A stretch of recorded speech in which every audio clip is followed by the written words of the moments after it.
ఇది శ్రీ లక్ష్మీ నరసింహుని సన్నిధి, నమ్మిన భక్తుల పాలిట ఇది ఏ పెన్నిది. శ్రీ లక్ష్మీ నరసింహుని సన్నిధి, నమ్మిన భక్తుల పాలిట ఇది ఏ పెన్నిది. పవిత్రమైన క్షేత్రం ఇది శ్రీహరి పుణ్యక్షేత్రం, పవిత్రమైన క్షేత్రం ఇది శ్రీహరి పుణ్యక్షేత్రం.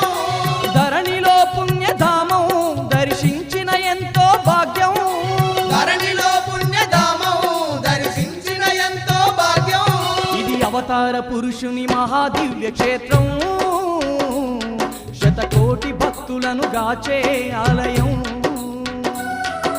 శ్రీ లక్ష్మీ నరసింహుని సన్నిధి, నమ్మిన భక్తుల పాలిట ఇది ఏ పెన్నిది.